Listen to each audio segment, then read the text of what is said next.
And welcome into the Extra Point on WEGL 91.1 FM. I am your host, Brooks Childress. Jared Dillard is missing in action this week. We'll find out where he is next week. We've got a great show for you today. Lots of sports talk as always. We'll talk a little bit of the Masters from this weekend. Great finish on Sunday. NBA playoffs just around the corner. We'll get to that later in the show. Talk some Auburn Athletics. Spring game was this past weekend. Some big news from Auburn basketball coming out over the past week, including today. Maybe touch on the NFL draft. But to lead off, Jared's not here. We're just going crazy today. So, Jared never lets me talk about soccer. You know what we're going to do to lead off the show today? We're going to talk about a lot of soccer. And joining me to talk about soccer is my guest today, the incoming station manager here at Weagle, former radio host here at Weagle, hopefully returns to the mic this fall, Mr. Noah Gardner. Noah, how are you today? Doing great, Brooks. How are you, my man? It's fantastic to be back in the studio as always. I've been blessed to be able to come onto your guys' show a couple of times, and so I'm pumped to be back in here talking about soccer. I woke up this morning, I was just looking for a pullover. It was a little chilly outside, and I put on my Tottenham pullover. That's what I'm representing today is the Spurs. I had no idea I'd be talking about soccer, I swear. But here I am, dressed for the part. Well, it's always a pleasure to have you on the show. We've had you on a few times over the past month and a half. Always fun to talk soccer with you.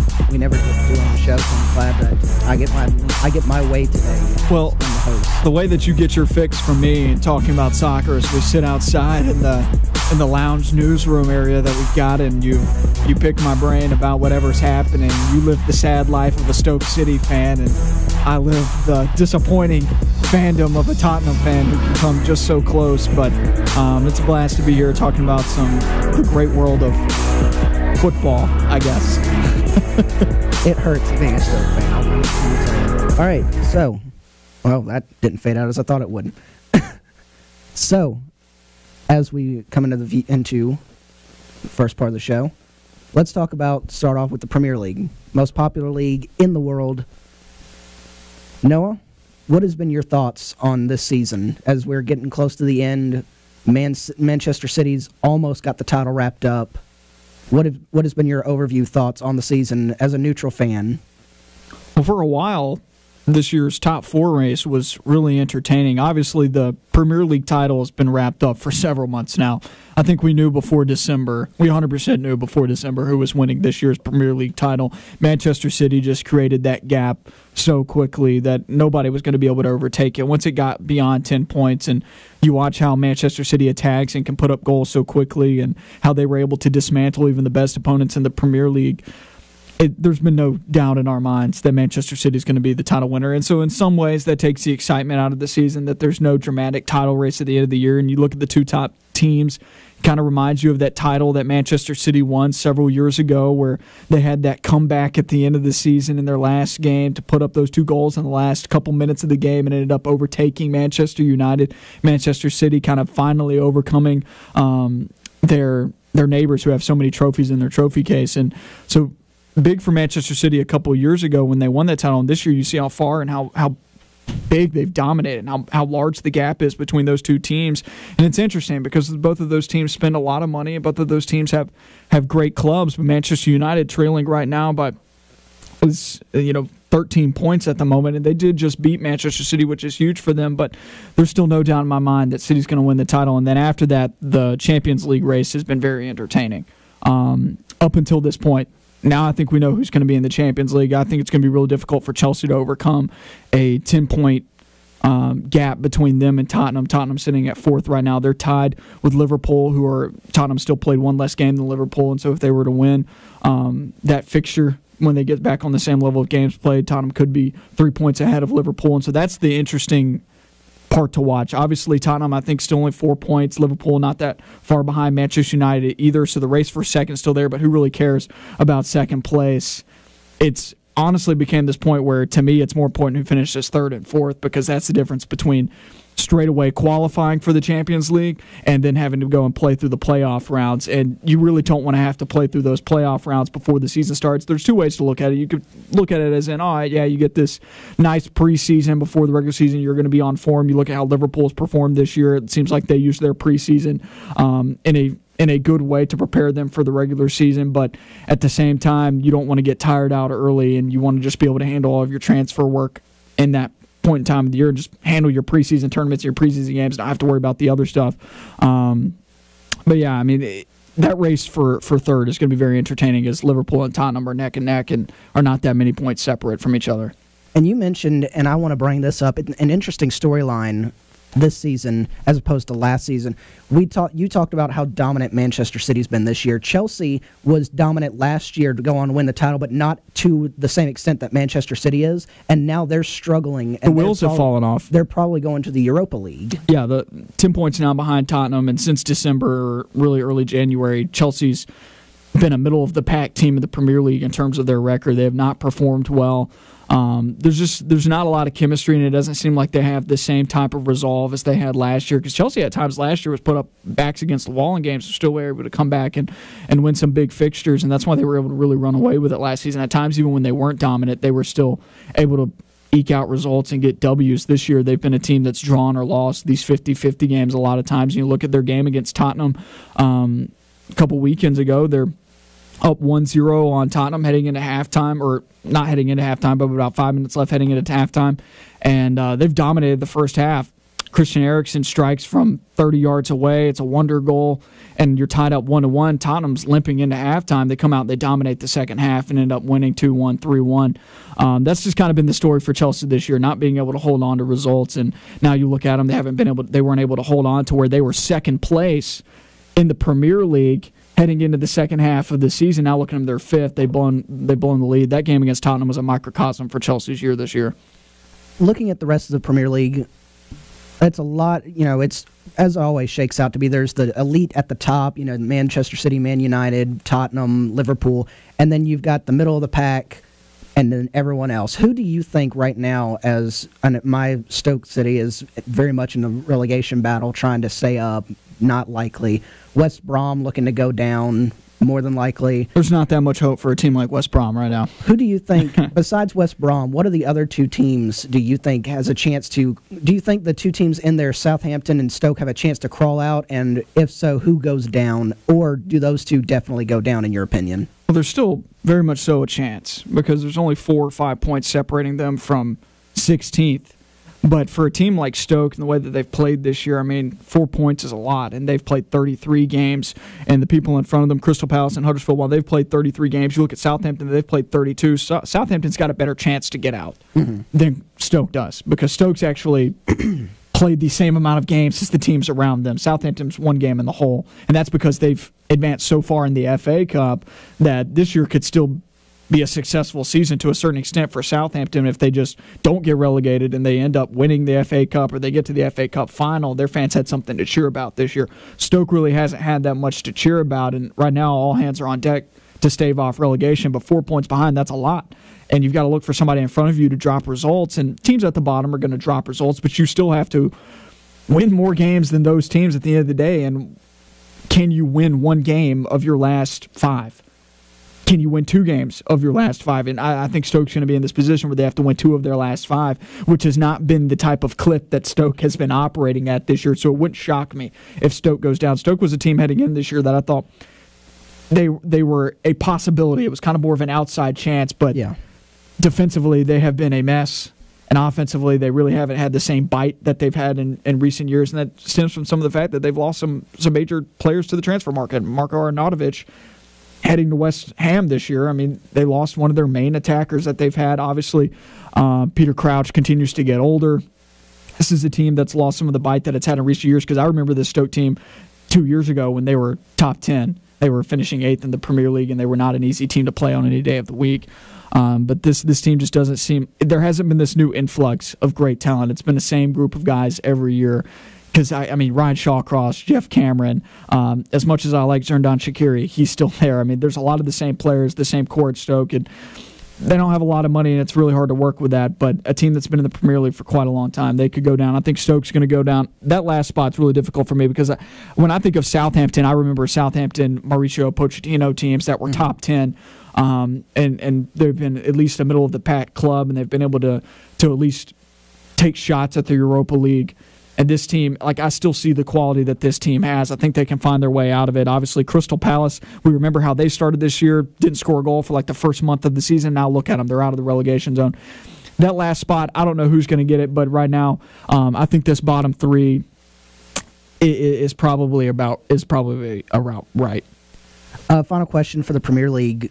Has there been a team that has either one of the teams that came up last year or just a team in general that has surprised you at their results this year? Maybe not one of the top teams. Maybe it is one of the top teams like Arsenal or Chelsea that has surprised you at how poorly they performed, or someone that has performed beyond what you thought they would coming into the season. There's several surprises actually, and it's all revolving around some of the middle of the pack teams. First of all, I tweeted after Brighton and Hove Albion's first game that they were going to get relegated. Mm-hmm. It was a team that I saw a lot of fight and a lot of grit out of in their first match, but I didn't see a lot of talent. I didn't see a lot of skill. I saw a championship team playing in the Premier League, but them to be at 13th, and they're very clear of getting relegated. That team is not going to get sent down. The fact that they've stayed up is really shocking to me, and very impressive at that, because you look at what some of the other teams that have came up from the championship, because a lot of teams have came up from the championship recently and have stayed up. Bournemouth, Watford, Huddersfield could stay up this year. Leicester City won the title a couple of years ago. The fact that Brighton and Hove Albion, you see their ascension that they made, and you look at how nice their stadium is for a village team. They're impressive to me that they've been able to stay up. Some other surprises, Swansea, that they found their way out of the relegation fight. I know they're still somewhat there. They're only about 5 points clear of the relegation battle, but they were very much so rooted in it a month or two ago, and they have found a way to eke out results and stay alive, which is great when you look at the history of the club recently and their fight from League Two all the way in that decade, their fight from League Two all the way up to the Premier League. So it's a good story to see Swansea stay alive. But some negative surprises. Arsenal at 6. I think everybody should be pretty surprised that Arsenal's at 6 after watching their first game this year.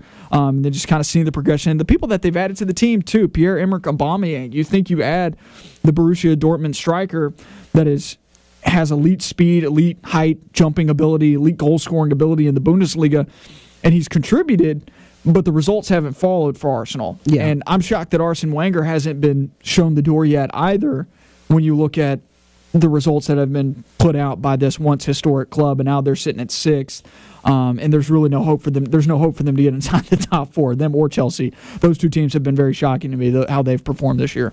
And I know I said final question, but I don't think we have time to get to the other soccer topics I want to talk about. So here's the real final question for Premier League. Pep Guardiola and Jose Mourinho were two coaches or managers that were rumored maybe on the hot seat this year. They obviously are not going to get canned after this season. Is there a coach besides, you mentioned Arsene Wenger, who could be shown the door at the end of the year? Is there a coach that you, or a manager that you see that could be shown the door at the end of the year, or could leave on their own because they could be about to be shown the door? I think Antonio Conte is the first manager that comes to mind. 5th place just won't cut it for Chelsea, and you look, they've been one of the teams in the league that have changed managers the most, but they've got results. And Chelsea's the type of club where to me, it doesn't matter who their manager is, honestly. If they've got the players and they've got a manager who can at least step in and organize them in some way, it's shown that Chelsea can have turnover at that position and still win titles. And Conte came in last year in his first year, won a title, and set a record for points in a season. So I think that's proof. You look at how many managers they've changed, how many trophies they've won. They are a club that they can withstand that turnover. We've heard, and it's been documented, about Conte's issues with the board at Chelsea and the owner and how their views about him. And then you look at their underwhelming results. 5th isn't going to cut it. He's a manager that, in my mind, could be shown the door. It's the first one that comes to mind. Of the major clubs, obviously the middle-of-the-pack teams and the smaller clubs, they're probably going to kick their managers to the curb because that happens every year. But if you're talking to me about relevant clubs that could lose their manager, the one that comes to mind is Chelsea. Briefly, before we go to break, on the MLS side, the big signing coming into the season was rumored, and it finally happened. Zlatan Ibrahimovic signs with LA Galaxy. What type of impact do you see him, an international soccer star known by millions around the world? He's very talented, as we saw in his first game, scoring a wonder goal from 40 yards out, I believe. What impact will he have on MLS, maybe short term or long term, whichever? This isn't the first time that a big name player has came into the not the Premier League, the MLS. It's kind of like, to me, it's getting this reputation almost of a retirement league for the best players overseas. Because Steven Gerrard walked in to the LA Galaxy a couple of years ago. You look at some big names, some legends from overseas. Frank Lampard's a legend. He played in the MLS for a couple of years. David Villa. But nobody, and David Villa is still kicking. Yeah. There's nobody as big as Zlatan, though, that has came in. And so I think this is a little uncharted. I don't know how long he's looking to play. I don't know how long he's going to stay in the MLS, but it's going to be interesting to see how this affects the league, because I don't see the MLS really growing that much. In popularity. I mean, it's already seen its increase, and I think it's seen its increase in the places where we've gotten expansion teams. You look at Atlanta United, I think there's some type of connection to this new team showing up in Atlanta and the fact that they were top 3 in attendance last year and how they still sell out. I think that there's this new aspect to it, but LA Galaxy's never really been hurting, in my opinion, for support. They're one of the most well-known teams, if not the most well-known team in the MLS, because of the fact of the connection of Landon Donovan, and then you look back, David Beckham. I mean, you knew them. You knew they're one of the founder teams or one of the original teams in the MLS, back all the way to when Kobe Jones was playing for them. So if Zlatan had gone to like a different club, then maybe I think it helps the MLS out a little bit more. Maybe that's a little bit of an outside thought, because it draws attention to a more unknown club rather than LA Galaxy. But it seems like the Galaxy get all the big players because it's LA. Absolutely. And so at the same time, that's a positive, because the MLS is still attracting big names from overseas, but then there's still the negative that comes with it. There's a lot of positive and negatives with this, a lot of pros and cons, because there is a big criticism of the MLS that it's became this retirement league for the big stars. How about you draw a star that's young? And that's going to be very difficult to do, because there is definitely a stigma overseas towards the MLS about how good of a league it is. I mean, we saw Italy several years ago keep Sebastian Giovinco out of their team because he was playing in the MLS. And that was Antonio Conte when he was the manager of Italy back when the European Championships were going on. So there is definitely this stigma out there towards the MLS, and I think that's going to prevent younger guys from wanting to come over here. And honestly, Americans, I think there's now a stigma towards Americans even playing in the MLS, and that there's kind of this shift going back to where you want to see the homegrown players and things like that. You want to go see them go play overseas and challenge themselves, because do people want to see Christian Pulisic back in the MLS, or do they want to see him continue to compete against the greatest in the world and continue to score goals like he did for Dortmund the other day, chipping it over a world-class goalkeeper, or at least somebody in a major league? I think it does water down the development of some of the players, if the American players, if they come back and they play in the MLS. Well, thank you, Noah. You're welcome, man. 15, really almost 20 minutes of soccer talk in, first time ever on this show. I appreciate you being on here. Appreciate you bringing me on, man, anytime. We'd love to have you back anytime. Give you a call, you call us, whatever, we'll do lunch. Thank you for joining us. That was Noah Gardner, the incoming station manager here at Weagle for next fall. I'm going to take a short break. Be right back with JJ Jackson, the co-host of Sports Call. He'll be talking some Auburn Athletics today. Stick around. This is the Extra Point on WBGL 91.1 FM. Fans, direct your attention to the flagpole for a special presentation.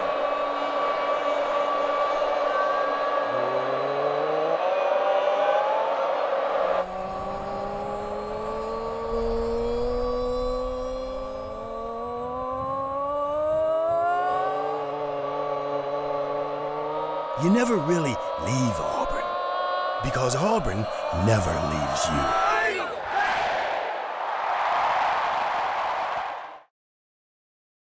So, I just moved in with this family, and it's embarrassing.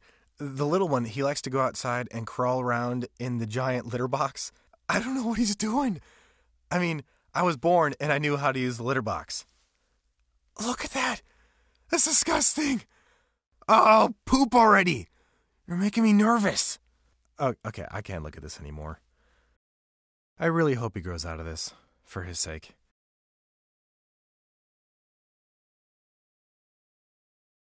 I hope that you've been able to learn a strong work ethic surrounded by character, integrity, perseverance, so that when your 1 second comes, you'll be prepared for it. Chris Davis. 45, there goes Davis! Your 1 second, our 1 second is now. And our lives have been guided by the principles of one of the greatest academic institutions in the country, Auburn University.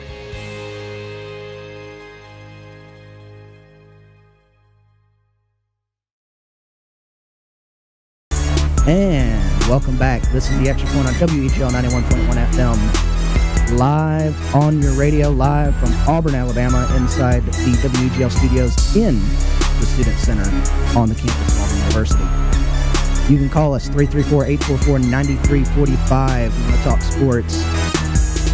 We'll be talking the NBA playoffs a little bit later. Masters coming up in the second half of the show. But right now, I am joined by the co-host of Sports Call on Tiger 93.9 FM weekdays from 4 to 6 p.m. Also, he does some work with the Auburn Sports Network calling softball, so he's the perfect expert to bring on to talk some Auburn athletics.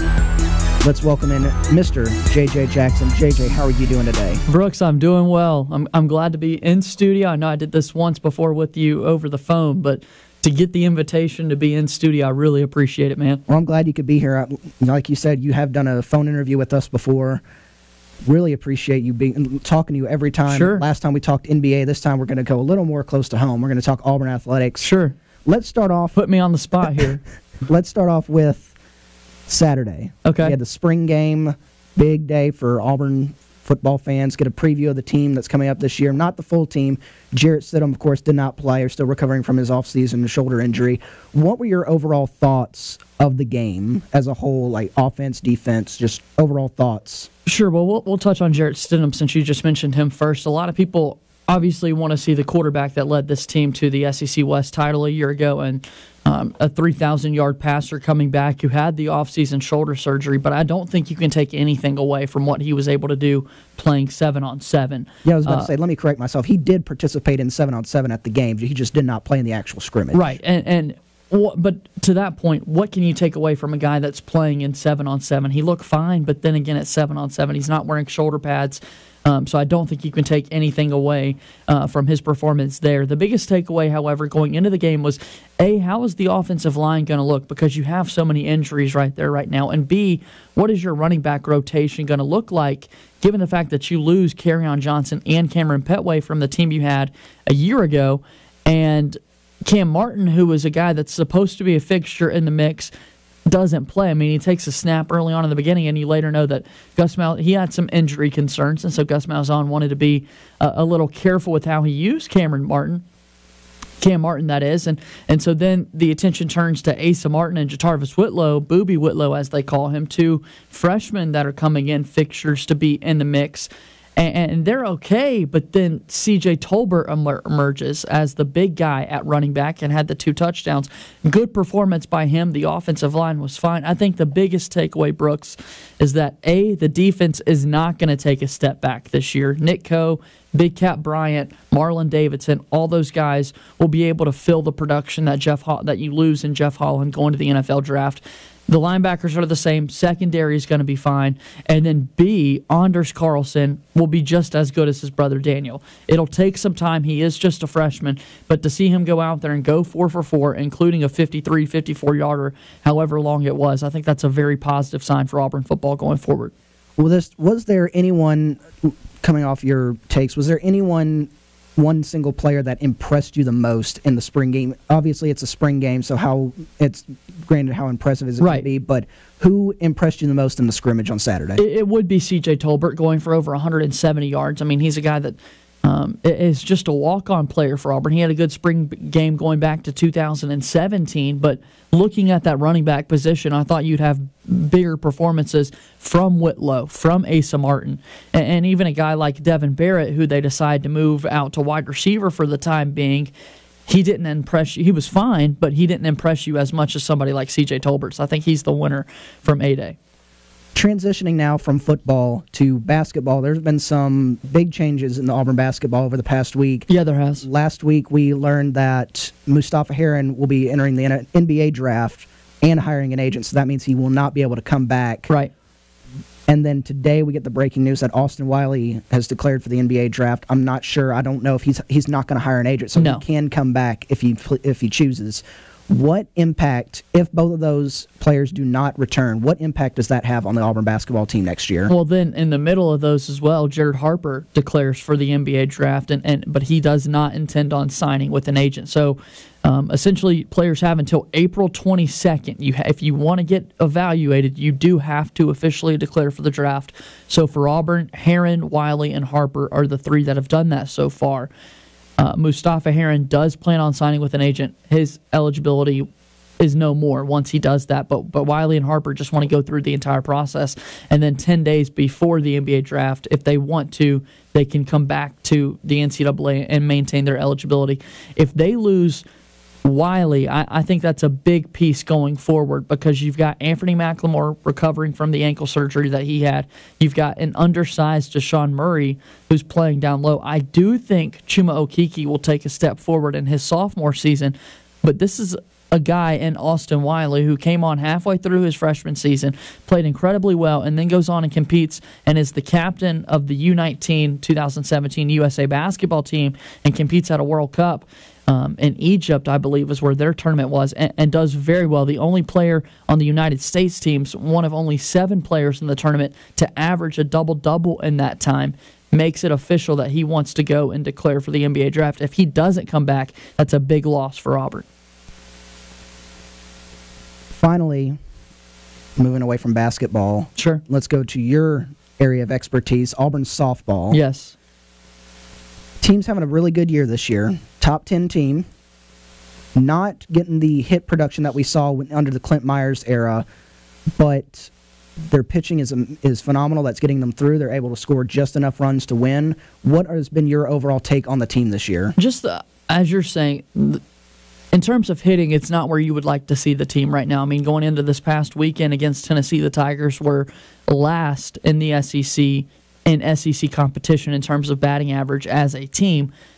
But the fact that your pitchers in Kaylee Carlson and Michaela Martin can take this much of a step forward in their junior and senior seasons under the new leadership of Mickey Dean, I mean, how much change can you actually see? But you are seeing that in both of these players. I mean, for both of them to be throwing incredible ERAs. Kaylee Carlson is sub-1 right now, which, if it holds, would be a program record for Auburn. She already just, as you said, set the record for most wins in an Auburn uniform, and she's doing that one less year than everybody else because she played her freshman season at UNC. The fact that the pitching is this good, I think that, yes, you would love hitting to be there, but people are starting to truly believe. I mean, today the team jumped up to number 8 in the polls. People are starting to truly believe that this pitching staff can carry Auburn to a super regional.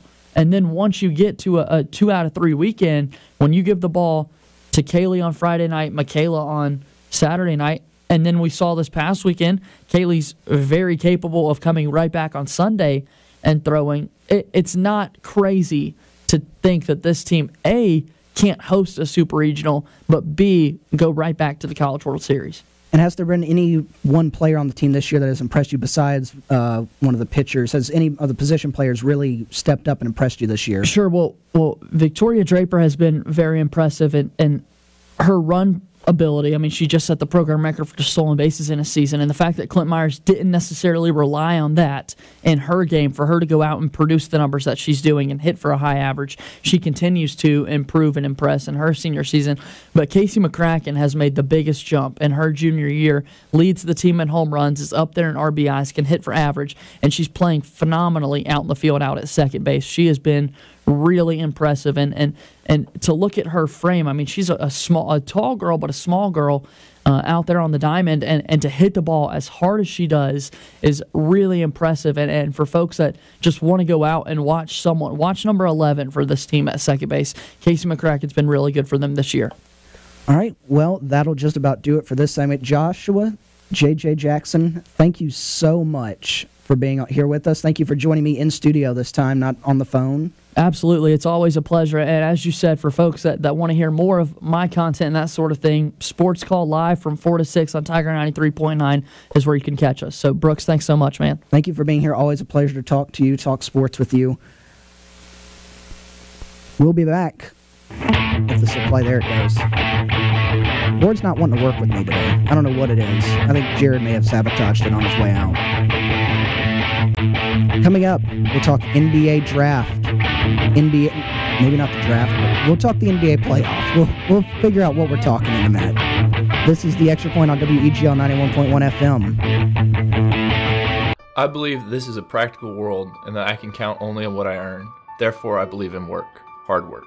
I believe in education, which gives me the knowledge to work wisely and trains my mind and my hands to work skillfully. I believe in honesty and truthfulness, without which I cannot win the respect and confidence of my fellow men. I believe in a sound mind, in a sound body, in a spirit that is not afraid, and in a clean sport that develops these qualities. I believe in obedience to the law because it protects the rights of all. I believe in human touch, which cultivates sympathy with my fellow men and mutual helpfulness and brings happiness for all. I believe in my country because it is a land of freedom and because it is my home, and that I can best serve that country by doing justly, loving mercy, and walking humbly with my God. And because Auburn men and women believe in these things, I believe in Auburn and love it.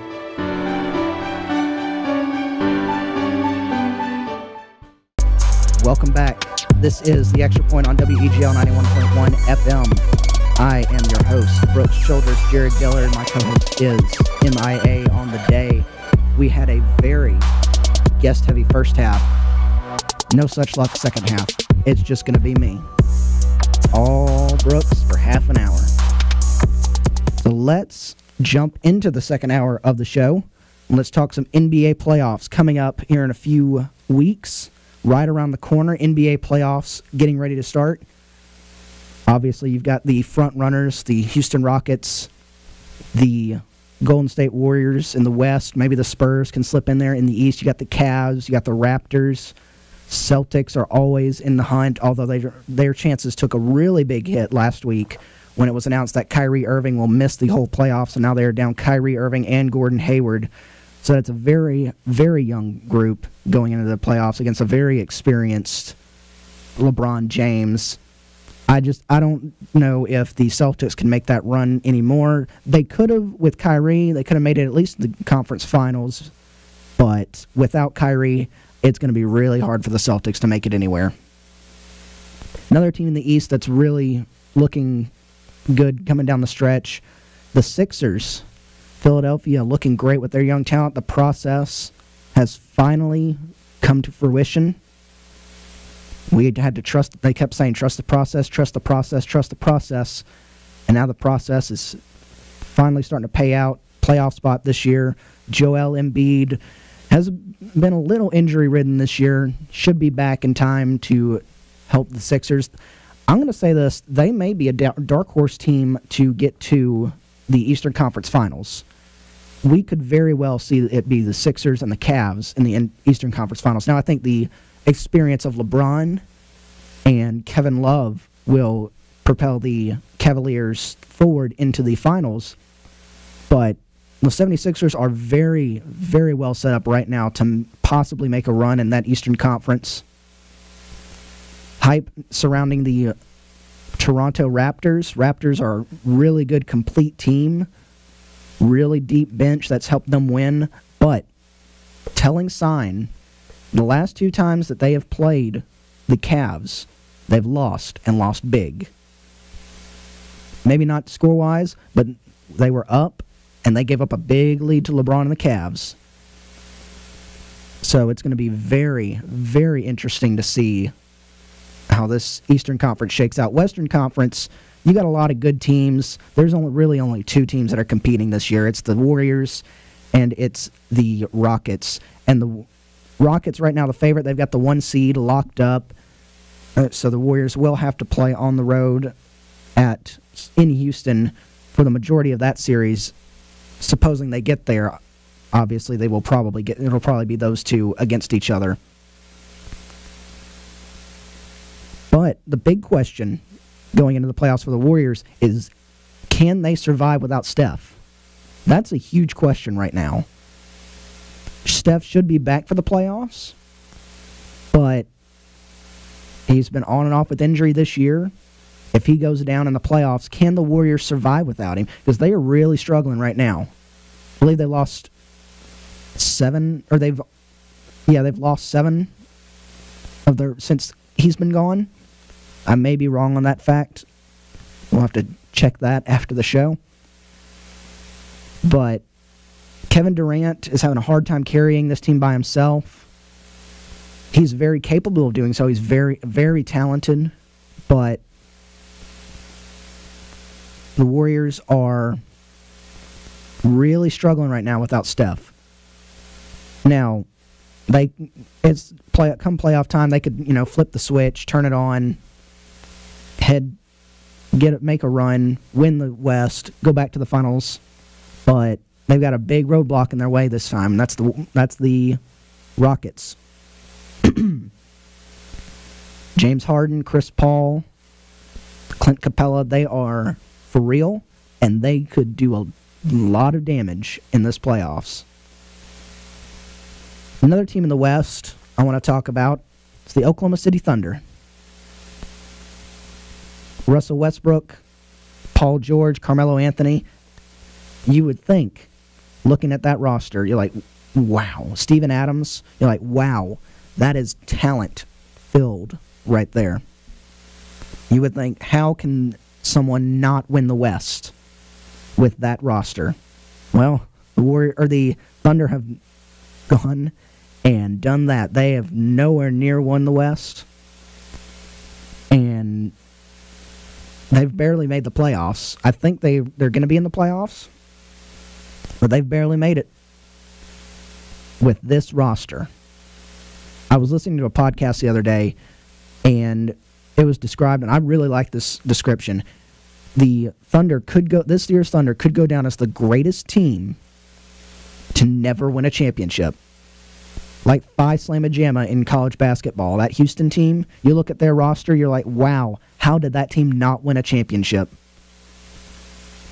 That's how this Thunder team is going to be remembered. You look at that roster, and you're like, wow, how can they not win a championship? It's incredible. It's incredible what has happened with this Thunder team. When we saw the trade being made, when we saw the pieces come together, we're like, wow, this is going to be hard to beat. It's going to be the Warriors, it's going to be the Rockets, and it's going to be the Thunder in the West this year. No one's coming close. And we were right. It was the Rockets and the Warriors. Thunder were nowhere to be seen, though. Russell Westbrook, MVP. He may not be remembered as an MVP winner. We don't remember all the players as MVP winners. How many MVPs does LeBron have? I can't name it. You can name how many championships he has, just like Michael Jordan. How many MVPs does Michael Jordan have? You can't say that. You can't name that right off the top of your head. You can name how many championships he's got. 6. How many MVPs does Kobe have? You don't know. How many championships? Russell Westbrook is going to be remembered as the man who couldn't win a championship with LeBron James. Check that. Couldn't win a championship with Paul George and Carmelo Anthony. And you could argue, well, those two aren't the easiest to play with. Well, neither is Russell. Russell Westbrook, people leave Russell Westbrook, their production goes up. Victor Oladipo got out of there. He's having a great all-star year in Indiana. Kevin Durant got out of there, had an MVP year 2 years ago, or last year. You leave Russell Westbrook. James Harden left Russell Westbrook, went to Houston. He may win a championship this year. And he may win a championship and an MVP all in the same year. Russell Westbrook could and will be remembered as the man who couldn't win a championship with possibly the greatest team to never win a championship. It's just shocking to me. Just shocking. that roster can't win anything. That roster can barely make the playoffs. Shocking. Playoffs right around the corner. Right now, Rockets, Cavs, Warriors, Cavs. I don't think anyone else comes out of the East. I think the Cavs win it. LeBron, once a switch just flips when he gets into the playoffs, and he's playoff LeBron, and you don't want to play playoff LeBron.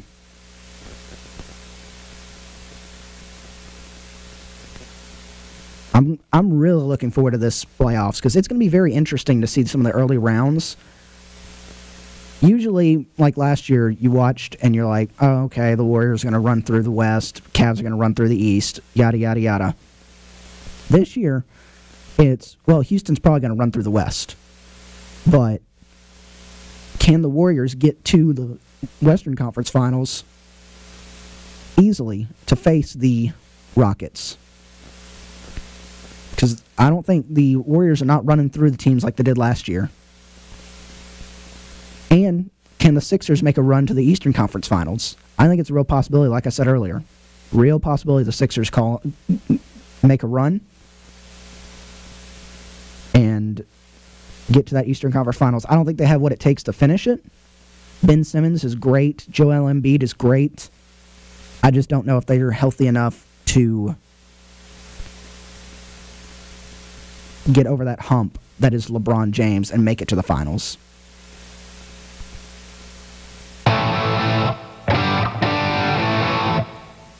NBA playoffs right around the corner. Can't wait. Coming up on the Extra Point, we will talk about the Masters. This past weekend, great finish, great action this weekend. Not one of the best Masters we've seen, but it's always entertaining when you're out at Augusta. If you want to call in, call us at 334-844-9345. You want to talk about the Masters. If you want to comment on anything we've talked about today, feel free. We'll be right back. This is The Extra Point on WGL.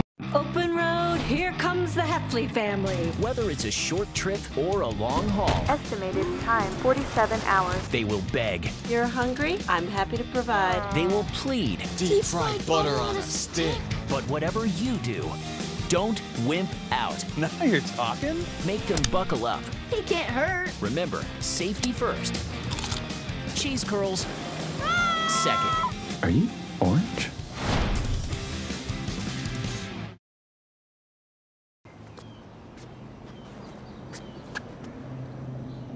Here is my handle and here is my spout. When I get all steamed up, then I shout. Tip me over and pour me out. Oh. It only takes a moment to make a moment. Cheers. Take time to be a dad today.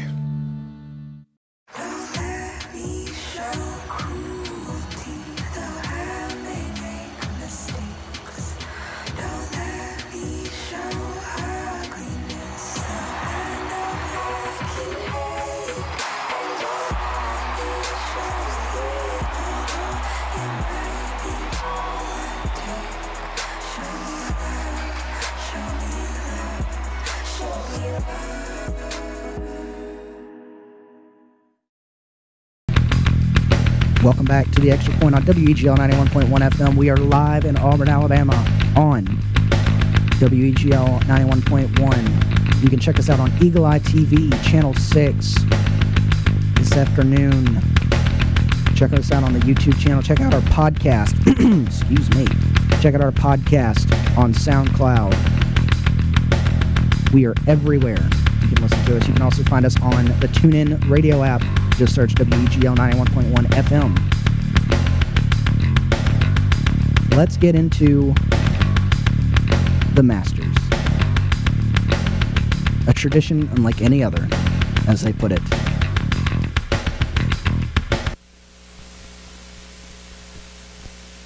Great weekend in Augusta. Now, like I said before the break, it wasn't one of those, I'm guilty of describing a lot of moments that I watch on TV as, this may have been the greatest so-and-so of all time, like this may have been the greatest Super Bowl of all time last year, this may have been the greatest national championship basketball game of all time, talking about 2 years ago when Villanova beat North Carolina on that buzzer beater. This may be the greatest, national championship football game, Clemson versus Alabama 2 years ago, of all time. This is not one of those. It was a great tournament. I love the Masters. Watch it every year. But this was not one of those greatest of all-time Masters. Congratulations to Patrick Reed on winning. Great effort on Sunday.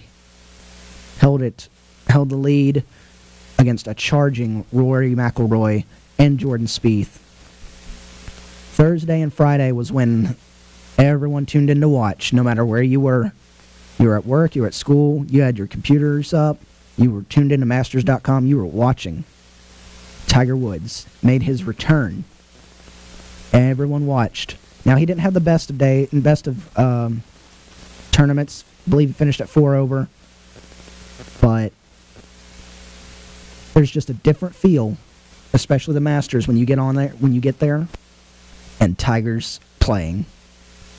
Now it's a very different feel on the weekends when Tiger's in contention. He did make the cut, played this weekend, but it just didn't feel right.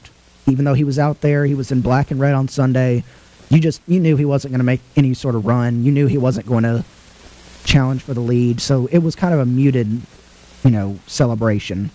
Everyone was excited Thursday and Friday, though. When he was out there, especially Thursday, when he was out there, and you're like, he's got a chance.